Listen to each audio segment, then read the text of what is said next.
ऐका ना, काल पांचाळ काकांचा फोन आला होता की ताई यावर्षी गणपती बाप्पाची कुठली मूर्ती हवी आहे ती एकदा येऊन बघून जा, म्हणजे आम्ही ती वेगळी काढून रंगवायला सुरुवात करू. तर मी आत्ता आली आहे पांचाळ काकांच्या गणपती कार्यशाळेच्या इथे. आम्ही वर्षानुवर्ष याच कार्यशाळेतनं बाप्पाची मूर्ती नेतो. आणि आवर्जून सांगण्यासारखी आठवण म्हणजे जेव्हा मी पुण्यात व्हिज्युअल आर्ट्सचं शिक्षण घेत होते आणि गणपतीला सुट्टीसाठी गावी यायचे काही दिवस अगोदर, तर इथे कार्यशाळेत जेव्हा बाप्पाची मूर्ती रंगवायचं काम सुरू असायचं तर तेव्हा मी त्यांच्या मदतीलाही यायचे. तर चला तुम्हाला कार्यशाळा दाखवते. या सगळ्या मूर्ती शाडू मातीतल्या असून इथे वेगवेगळ्या आकारातले गोंड उंदीर देखील आहेत.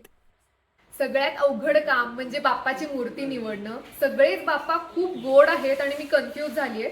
तर तुम्हाला आता काही मी मूर्त्या दाखवते, त्यातली तुम्हाला कुठली मूर्ती आवडली हे मला कमेंट बॉक्समध्ये नक्की सांगा.